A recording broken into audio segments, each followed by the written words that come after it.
취향이야.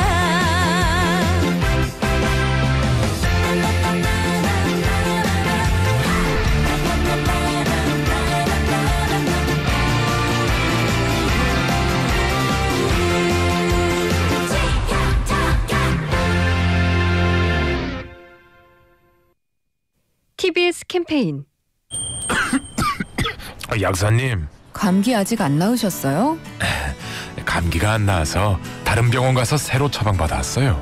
처방전 확인해 드릴게요. 같은 성분약을 받아오셨네요. 성분명으로 처방되었으면 바로 아셨을 텐데. 예? 이름이 달라서 다른 약인 줄 알았어요. 전문가도 일반인도 누구나 쉽게 알 수 있도록 상품명이 아닌 성분명 처방이 필요합니다.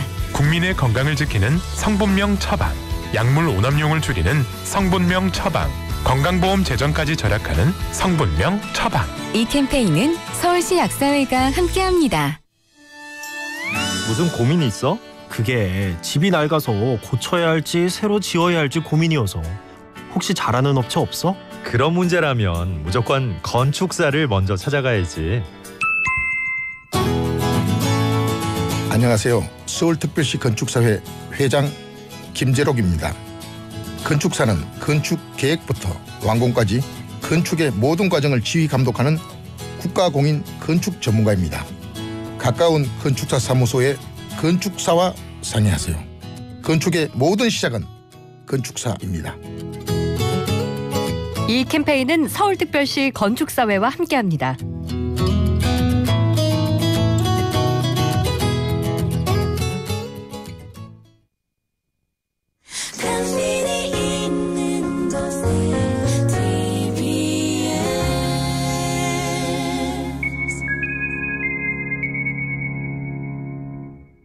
내 손안의 자동차 전문가 스마트 차량 관리 인포카 협찬 2시 29분 정보센터입니다. 전반적인 도로에는 정체 구간도 늘고 있는 가운데 곳곳에 작업하는 곳도 보입니다. 북부간선도로 외곽 구리 쪽으로 가는 데는 하월곡 램프 조금 지난 지점 1차로에서 작업을 하고 있어서 작업 지점 뒤쪽으로 밀리고요. 강변북로 구리 방면으로는 원효대교 조금 지난 지점 1차로에서도 역시 작업 차량을 세워두고 작업을 하고 있습니다. 작업 지점 이후로는 한남대교까지 다시 성수대교에서 영동대교 사이로 각각 속도 떨어지고 강 건너 올림픽대로 공항 방면으로는 천우대교 조금 지난 지점 4차로에서 작업을 하고 있어서 부근 미리 차로 변경하시는 게 좋겠습니다. 이후로는 청담대교부터 반포대교까지 밀리고요. 분당 수서로 도심 청담대교 쪽으로 가는 길 수서 나들목부터 탄천 1교까지 시속 20km 정도로 지납니다. 내 손안의 자동차 전문가 스마트 차량 관리 인포카 협찬이었습니다.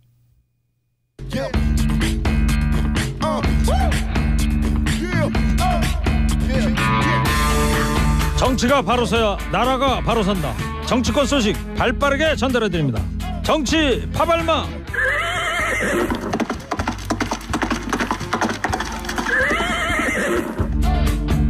네, 파발마 두 분 열심히 달려왔습니다. 먼저 평론계 기다리 아저씨.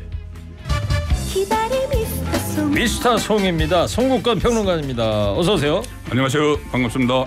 두 번째 정치 파발마 도착했습니다. 바이든 대통령의 미국 델라웨어 대학교 후배. Thank you very much. Thank you for everything. 정치연구소 미니 김관옥 소장입니다. 어서 오십시오. 네, 안녕하세요. 네. 금요일만 되면 이 노래 들으면 아주 기분이 아주 밝아져요.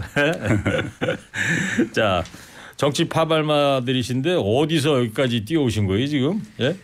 저는 어디서 여기 뛰어왔어요? 마포에서 여기까지 뛰어오지 않고 차 타고 왔습니다. 김관욱 소장님 어디서 뛰어왔어요? 남대문에서. 남대문에서.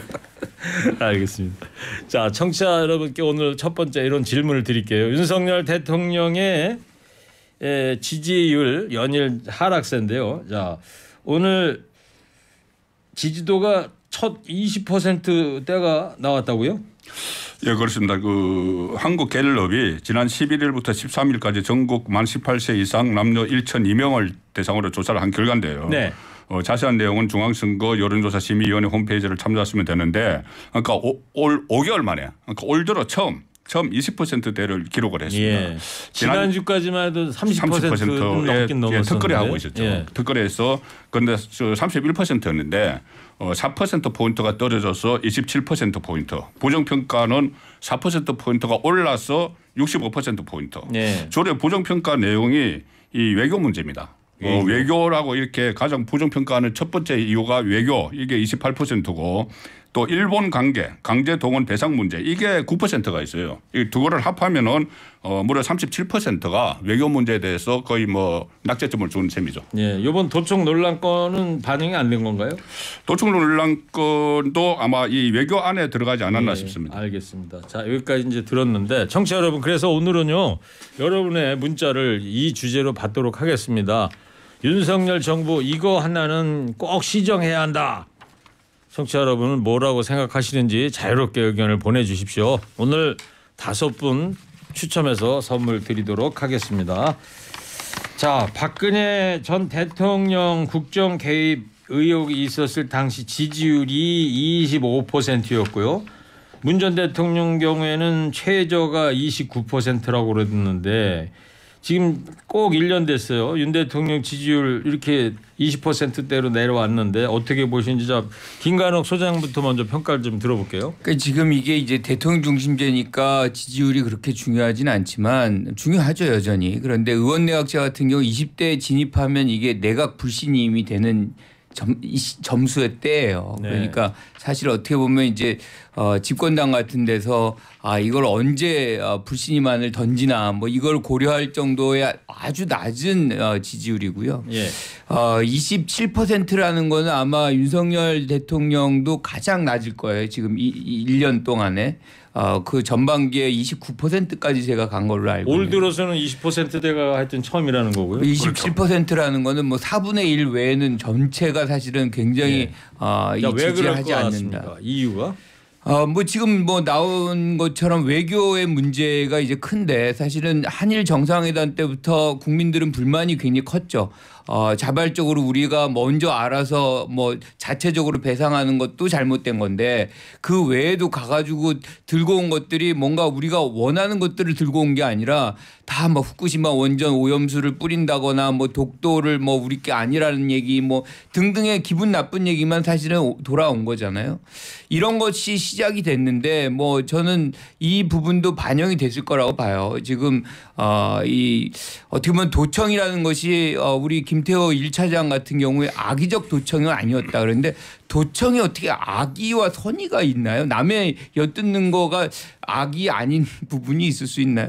이런 식으로 아무리 뭐 한미 정상회담 얼마 남지 않아서 이걸 잘 치러야 되는 건 맞지만 주권국가 입장에서 그걸 대표하는 대표 공무원이 이렇게 사실관계를 누르고 오히려 미국은 지금 사실관계가 이제 조사가 되면서 그 유출자가 체포가 됐어요. 오늘 아침에 뉴스 영상에 나왔더라고요. 근데 그 사람 젊은 군인이던데. 그렇죠. 근데 그 사람이 뭔가 이렇게 나대기를 좋아하는 뭔가 이렇게 자기가 이렇게 돋보이기를 좋아하는 그런 스타일이라고 얘기를 해요. 그런데 어쨌든 위조가 됐다고 자꾸 얘기를 하는데 그럼 누가 어떤 내용을 위조했는지도 얘기를 못하면서 위조됐다라고 얘기하는 것 자체가 한일 관계와 또 이번에 도청 논란이 그렇죠. 그러니까 국민들이 이 부분에 대해서 어떻게 보면 외교가 점수 따기 제일 좋은 동네거든요. 그런데 그 부분에서 오히려 더 떨어지고 사실은 민생이라든가 경제 무역 적자 아주 나빠요 지금. 그거를 말을 못할 정도로 국민들이 알겠습니다. 외교에 대한 실망감이 크다는 거죠. 예. 저 델라웨어 대학교 선배 바이든 대통령 지지율은 어느 정도 나오는지 알고 계세요? 몰라요. 관심 없어요? 대학 선배인데 그래도 관심 좀 가져주시죠. 바이든 대통령 지지율도 별로 높지 않은 걸로 제가 알고 있고요. 자, 송평론가님 지지율 지금 분석. 말씀하신 거는 지금 단기적인 이 상황에서 분석이고 저는 이게 처음에는 지지율이 낮을 때 조정기에 들어갔다 좀 좋아질 거라고 해서 제가 계속 뭐 파란볼 이야기로 들었는데 완전 빨간볼 맞아요. 특히 이게 콘크리트 지지층만 남은 결과입니다. 뭐냐면 좀 전에 박근혜 전 대통령 당시에 최순실 게이트 시작됐을 때가 25%입니다. 그런데 그거는 콘크리트 지지층이었어요. 그런데 이게 그다음에 무너졌습니다. 5%까지 갔어요. 막판에. 콘크리트 지지층이 무너지면은 그 잡을 수 없게 됩니다. 그래서 지금 윤석열 대통령 입장에서는 정말 비상 상황인데 일단 원인 분석을 잘 해야죠. 원인 분석을 물론 본인이 모든 것을 다 총괄하시 책임지는데 다 하지 못했기 때문에 본인에게 책임이 있지만 외부 환경도 아주 안 좋아요. 먹고 사는 문제가 제일 큰 문제인데 뭐 국제적으로 뭐 삼고 현상이 계속되고 그렇죠. 있고 네. 그다음에 또 이런 문제도 있습니다. 세수도 뭐 지금 10조 정도 부족한 그렇죠. 그 먹고 사는 문제 때문에 가장 국민들이 불신을 하는 거고 정부를. 그런데 그 와중에 지금 여론전이 막 펼쳐지는 것도 있어요. 뭐냐면은 이 뭐 김건희 뭐 비선 실세설 아니면 무속 뭐 이런 것을 여론전을 펼치면서 이게 어디서 나타나냐면은 갤럽 여론조사 중에서 오늘도 제가 여기를 주목을 했는데 이 민주당 지지층 중에서 윤석열 대통령을 지지한다고 응답한 사람이 불과 3%입니다. 3%. 그리고 95%가 지지 안 한다고 이야기를 해요. 그러니까 상당히 양극화가 돼버려 가지고 이것이 여론전을 민주당에서 펼치는 그런 효과도 있다는 정도만 말씀을 드리겠습니다. 지금 5년 임기제 대통령제하에서 1년밖에 안 되는 상태에서 이렇게 지지율이 낮다는 게 어쨌든 간에 우리 대한민국의 입장으로서는 썩 바람직한 건 아니다 이런 생각이 들어요. 국정운영의 동력을 받을 수가 없죠. 네. 뭐 3대 개혁한다고 했는데 이 상태로는 어렵게 네. 되는 거죠. 자, 지지율이 지금 20%대로 올 들어 처음 떨어진 윤석열 정부 이거 하나는 꼭 시정해야 합니다. 청취자 여러분의 의견 몇 분 소개해 드리겠습니다. 버려야 할 제1번은 고집불통입니다. 또 노동자를 보듬어줘야 된다고 생각해요. 잘못한 거 있으면 솔직하게 인정해야 하는데 무조건 잡아떼고 그러는 거 이거 바꿔야 합니다. 외교 빵점 이거 바꿔야 된다. 해외 좀 가지 맙시다. 근데 뭐 4월 26일 날 또 이제 한미 정상회담하러 이제 출국을 하게 돼 있고요. 협치입니다. 역대 대통령 중에 협치하지 않은 대통령으로 기억되지 않도록 야당과 제발 협치했으면 합니다. 자, 어제부터 또 정가에 지금 이야기가 많이 나오고 있는 게 바로 홍준표 대구시장 상임 고문단에서 이제 해촉 뭐 어려운 한자라면 해촉이 그냥 잘린 거죠. 잘린 거죠. 그러니까 자른 거예요. 잘린 거예요. 홍준표 시장 입장에서는 잘린 거고 네. 김기현 대표 입장에서는 자른 건데. 아니 상임 고문이 무슨 일 하는 거예요? 상임 고문단 회의 가끔 가다가 한 번씩 합니다. 그래요? 가끔 가다가 상임 서울에 고문단. 와가지고 그렇죠. 예, 그리고 뭐 별로 실질적인 역할을 하는 것은 뭐 없는데 고문단 회의하고 그러면 돈도 주고 그러나요? 그러면 그것까지는 거마비 정도 차비 정도 아마 그 정도는 뭐 회의 참석비 정도는 뭐 줄 수도 있을 텐데. 네. 아니 어제 오후에 갑자기 이 뉴스가 나오면서 도대체 그러니까 이게 이분이 상임 고문 한다는 얘기도 저는 어제 처음 들었는데 처음 들었었죠. 이게 뭔데 이것도 해촉까지 하는지 왜 그런 거예요? 저는 이 상임 고문이 당 대표를 지나가면 거의 뭐 자동적으로 이제 그 임명이 되는 자리거든요. 아, 그래요? 네. 그런데 김기현 그 대표가 해촉을 하면서 명분이 뭐냐면은 상임 고문 중에서 현역 정치인이나 지방자치단체장은 없다. 그런데 지방자치단체장 대구시장이 들어와 있으니 해촉을 한다 이렇게 이야기를 했어요. 네. 그 명분이고. 명분은 그런데 실제로는 네. 홍준표가 계속 김기현을 비판을 하기 때문이죠. 비판을 하고 왜 김재원 그 징계 안 하느냐 네. 김기현에게 그리고 정강훈 목사에게 왜 뭐 약점 잡혔냐 네. 몇 개 꼼짝도 못 하느냐 이런 말을 하니까는 이 해촉을 해버렸어요. 그런데 네. 이 힌트를 이 홍준표 시장이 줬습니다. 네. 해촉하기 전날에 대구 MBC에 홍준표 시장이 출연을 해서 뭐라고 했냐면은 네. 아니 나를 그 상임 고문으로 위촉한 사람은 정진석 비대위원장이에요. 그런데 그때 나를 위촉할 때는 대구시장이 나를 위촉할 때는 중앙정책에도 좀 관여를 하라고 위촉한 거 아니냐. 그런데 내 말하는 게 그렇게 듣기 싫으면은 나를 해촉을 하든지 이렇게 이야기를 했어요. 그런데 그 이틀 후에 실제 대구 MBC 출연해가지고 그런 얘기를 그런 했다. 이야기를 했는데 그때 어제 이제 해촉을 해버린 거예요. 예. 그러니까 홍준표 시장이 힌트를 준 거예요. 그러니까 김기현 대표가 아 저렇게 하면 되는구나 그렇게 하면 되겠는구나 해서 해촉을 해버린 거죠. 자 이렇게 되니까 홍준표 시장도 SNS에 입장을 남겼어요. 김관욱 수장님. 네. 그 김기현이 화풀이 상대를 잘못 찾았다 뭐 이렇게 얘기하는 거죠. 그래서 네. 차라리 정광훈을 상임 고문 시켜라. 그러면 될 것 같아요. 저는 이 부분에 관해서는 홍준표 대표가 전 대표죠. 지금 시장이 굉장히 억울할 것 같아요. 좀 쓴소리 좀 했다고 이렇게 뭐 사인고문 사실 어떻게 보면 실권 전혀 없는 거거든요. 그리고 뭐 일도 없는 건데 그걸 싹둑 자른다는 거는 전 어제 막 강의하는데 학생이 갑자기 뉴스가 나왔다고 그러는데 어제 오후에 거기에 대구잖아요. 그러니까 우리 시장이 잘렸다고. 시장직에서 대구 시장직에서 잘린 줄 알았어요 처음에는. 아니요. 그러니까 상인고문인데 이제 저는 왜 그걸 자르지? 그 아무 실권도 없는 거를 그러니까 상징적으로 뭔가를 해야 되니까 하는 건데 저는 이게 팔이 밖으로도 굽는구나. 그러니까 정광훈을 잘라야지 어떻게 이 홍준표를 자르는지. 그래서 이게 정광훈 씨가 밖이 아니라 안에 있는 사람이구나. 굉장히 핵심이구나. 저는 이런 그런 속담이 떠오르더라고요. 잠자는 호랑이 코털 건드린 거 아닌가 이런 생각도 드는데. 그러니까 홍준표 시장이 나 이렇게 해촉을 했어도 내가 할 말 계속 하겠다 이렇게 이야기를 했어요. 그러니까 예. 그래서 이제 정광훈 목사한테는 멈춰달라고 그러고 홍준표 대구시장은 해촉하고 이렇게 되면 김기현 대표가 정광훈 목사 손을 들어준 거 아니냐 이런 또 평가도 아니죠. 있는데요. 홍준표 시장 손은 내렸지만 정광훈 목사 손을 들어줬다고 보기는 어려운 게 김가루 교수도 조금 전에 정광훈 목사를 자르지 이렇게 말씀을 하셨는데 자를 게 없어요. 정광훈 목사는. 국민의힘 당원이 아닙니다. 당원이 아니고 정광훈 목사가 정광훈 목사 국민의힘 당원이 아니고 오히려 본인의 정당이 하나 있어요. 자유통일당이라고 그렇죠, 대표입니다. 다른 당의 대표인데 그건 뭐 어떻게 자를 수는 없는 거죠. 그건 다만 할 수 있는 건 이 결별 선언 정도 정치적인 의미로 결별 선언을 할 수 있어도 뭐 자를 거는 없어요. 아니 근데 어떻게 당원이 아닌 사람이 의원 국회의원 200명을 선사한다고 얘기를 합니까? 그럼 뭐 안팎이 다른 얘기를 지금 하고 있는 거잖아요. 성직자가. 그리고 제일 중요한 거는 사실 정광훈 씨가 대선 승리의 기여도가 사실상 어떻게 보면 홍준표 시장보다 크다라고 지금 김기현 대표는 생각하고 있는 것 같아요. 그러니까 이제 홍 시장은 나가도 전 목사는 있어야 된다 뭐 이렇게 생각하는 거고 또 선거가 얼마 안 남았잖아요. 총선이. 그러니까 총선에서도 정광훈 목사의 기여가 사실상 홍 시장의 기여보다 훨씬 전국적으로 클 수 있다. 그러니 내 선택은 굉장히 합리적이다. 뭐 이렇게도 판단할 수 있는 거 아니에요? 한마디로 계력이죠. 네. 지금 김관욱 소장 얘기하신 거는 김관욱 소장님의 개인적인 의견이시죠. 네.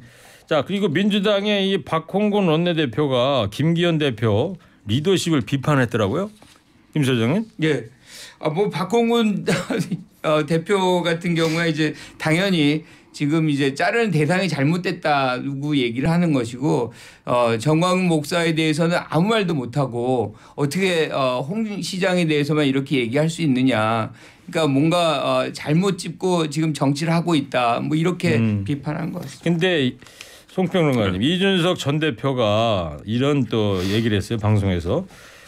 어제 홍준표 대구시장 상임고문에서 해촉을 한 배경에 대통령실이 있는 거 아니냐 이런 주장이 나왔어요. 어떤 얘기입니까? 왜 이거? 교교의 음모론인데 본인이 이게 왜 대통령실이 작동을 했다고는 이유는 없어요. 설명을 안 하고. 근거는 없나요? 근거 없이 그 나를 이렇게 대표직에서 내 쫓을 때처럼 윤심이 작용했을 거다 이렇게 이야기를 하는 거예요. 그런데 그게 뭐 지금 정가에서는 어떤 얘기가 나오냐면은 홍준표 시장이 얼마 전에 TV 토론 나가서 윤석열 대통령 초보 대통령인데 뭘 기대하느냐 이런 이야기를 했다. 지난 화요일 날 MBC 그렇죠. 100분 토론. 거기서 뭘 기대하느냐 이런 이야기를 했다. 그래서 용산이 화가 났을 거다 이렇게 하는데 하태경 의원도 뭐 비윤입니다. 하태경 의원도 그런 이야기를 했어요. 조금 전에 말씀하신 것처럼 윤석열 대통령이 상임 고문이라는 자리가 있는지도 모를 텐데 어떻게 거기 작동을 했겠느냐. 그러니까 그것은 음모론이죠. 음모론에 불과한 거로 본다.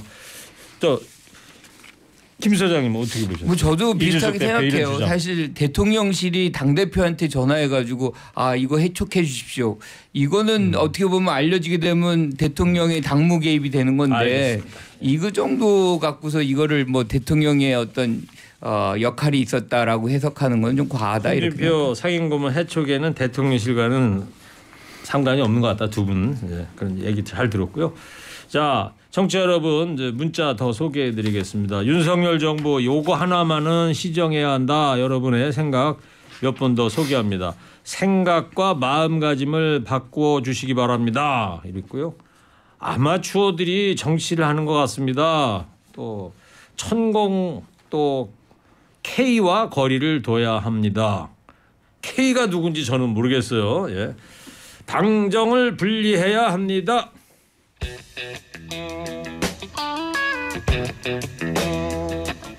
자, K가 누구라고 보세요?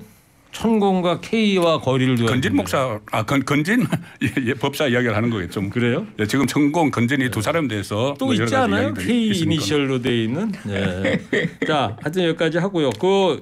또 지금 야당 쪽에서 이 또 큰 이야기들이 좀 나오고 있는 것이 이정근 전 사무부총장발 리스크인데 이 민주당의 이정근 전 사무부총장이 지금 이 징역 4년 6개월 실형을 받고 복역 중이잖아요. 그렇습니다. 자, 송평론가님 네. 이게 먼저 이정근 전 사무부총장 요 4년 6개월 실형 받은 거 요 사건이 일단 뭐예요? 이것은 지금 논란이 되고 있는 돈봉투 그러니까는 전당대 돈봉투 사건과는 별개 사건입니다. 그 전에 일어난 그 전에 일어난 건데 그 1심이 선고가 됐으니까요 벌써. 네. 다른 건 돈봉투 사건은 수사 초기 단계고. 네. 그 이정근 씨가 그 사업가 박모 씨로부터 한 10억 원 금품 수수를 받았고 10억. 예. 그다음에 어떤 명품 선물을 받았다는 혐의인데 그것이 여러 가지 본인이 문재인 정권 때 실세들과 친하다고 하면서 예. 뭐 정부 에너지 기금을 배정을 해주겠다. 마스크 사업 인허가를 해주겠다. 공공기관 납품해주겠다. 이렇게 해서 예. 그런 혐의로 검찰은 3년 구형을 했는데 4년 6개월 벌을 받았어요. 1심에서. 오, 구형량보다 선고량이 그렇죠. 더 많군요. 그러니까 보통 검찰에서 구형량보다 한 절반 정도가 1심에서 나오는데 네.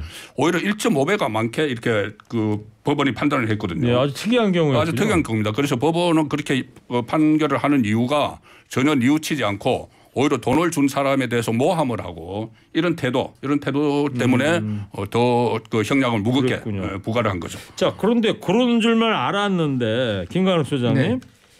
이 이정근 복역 중에 이정근 사무부총장의 휴대폰에서 나왔다는 그 얘기 아닙니까 지금? 그렇죠. 그 압수된 휴대폰에서 증거가 나왔다는 건데 자 2021년 2년 전에 있었던 민주당 전당대 돈봉투 사건 그렇죠. 이른바 요 관련해서 지금 민주당 의원이 최대로 20명 가까이 이름이 지금 나오고 있다는 거예요. 그렇죠. 그러니까 뭐 연루된 분들을 보면 뭐 대의원들까지 포함하면 전체적으로 한 40명까지도 갈 수 있다. 뭐 이렇게 보는 것 같아요. 그런데 전체 금액은 한 9,400만 원 정도. 그러니까 돈을 받았다는 인물들이 그 정도 된다. 그렇죠. 그러니까 이제 표를 갖고 있는 사람들한테 이제 뿌리는 그런 돈의 성격이었던 것 같아요. 네. 21년도 이제 당 대표 경선 때인데. 요 전당대회에서 송영길 대표가 그렇죠. 당 대표가 된 거 아닙니까? 송영길 대표가 아주 근소한 차로 이렇게 당선이 됩니다. 그래서 예. 아마 돈 봉투를 이렇게 돌릴 만큼의 어떤 필요성이 분명히 있었을 것 같긴 한데 어쨌든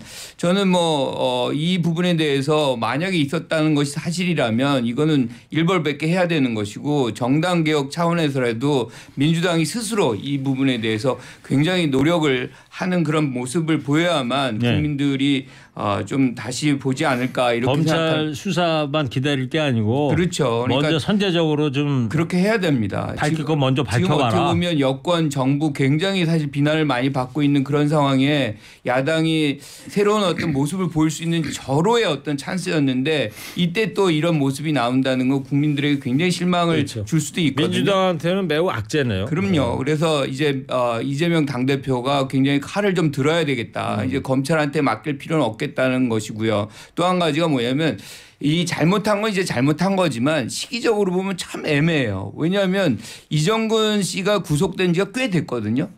그런데 그 휴대폰도 이제 압수액이 된 것이 꽤 오래 전일 텐데 어떻게 이 시점에서 이렇게 검찰의 수사가 아주 가열차게 이렇게 올라가는지. 이제 그 점에 대해서 이제 여당 국민의힘 입장에서는 국면 전환 자꾸 그런 얘기 좀 하지 말아라 이런 얘기를 하는 그러니까 건데 효과는 국면 전환 효과는 분명히 있는 것 같아요. 그러니까 이 정부 여당에 대한 어떤 지지율이 급격하게 악화되니까 이거를 뭐 이 시기적으로 보면은 이걸 모면하려고 하는 의도가 이 안에 있는 것 아닌가라는 생각을 할 정도예요. 이게 왜 늦어지느냐 하면은 그 이유가 있습니다. 지금 그 이정근 씨가 석관이 통화를 할 때마다 전부 자동 녹음을 했다고 합니다.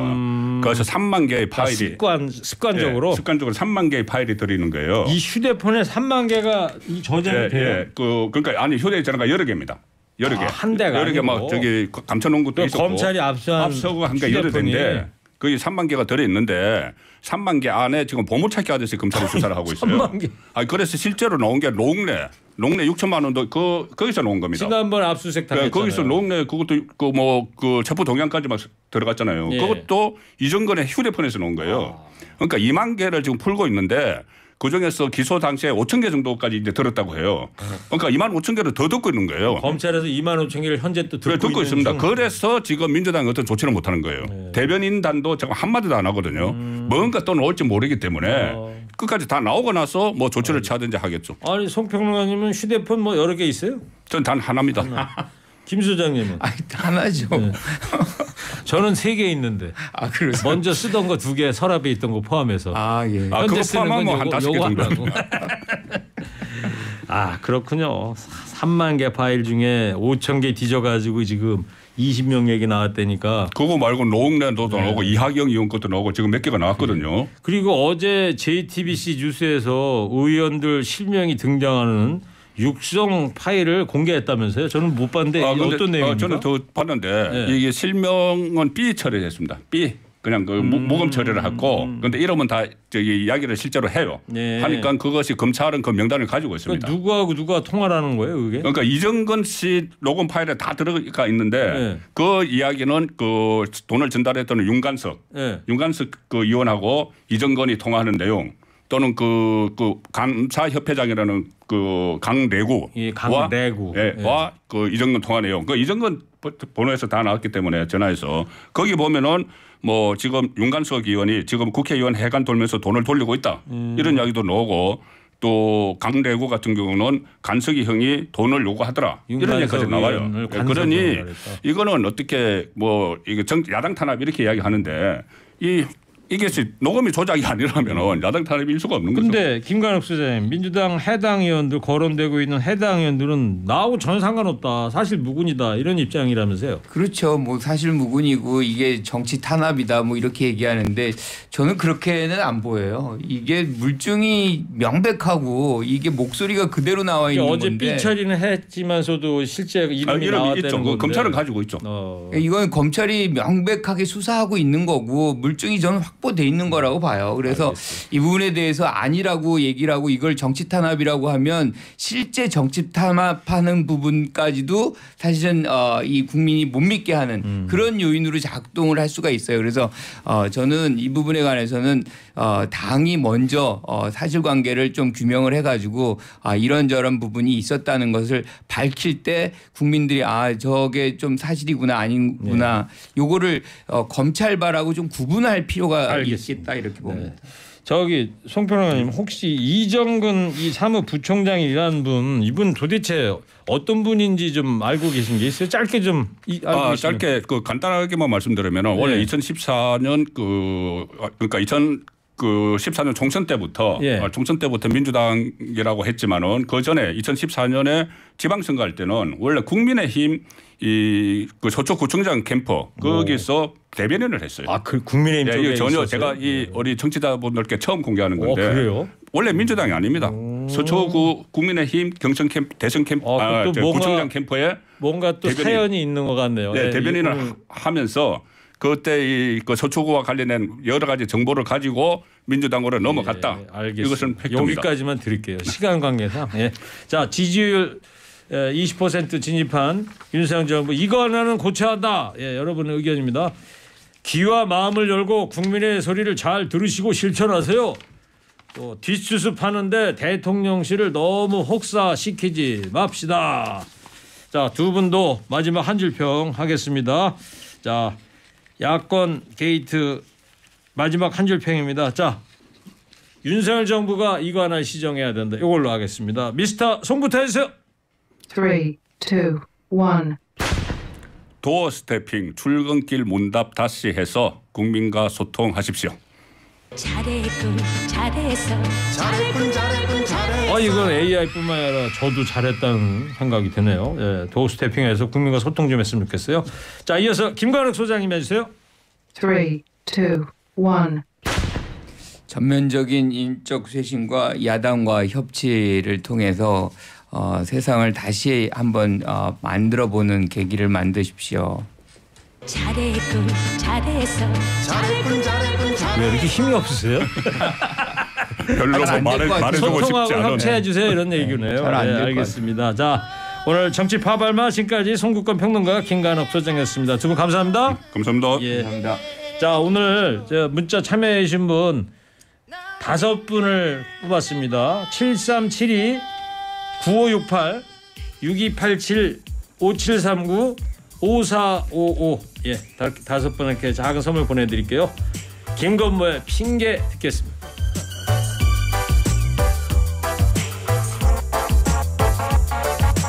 내게 그런 핑계 대지 마 입장 바꿔 생각을 해봐 네가 지금 나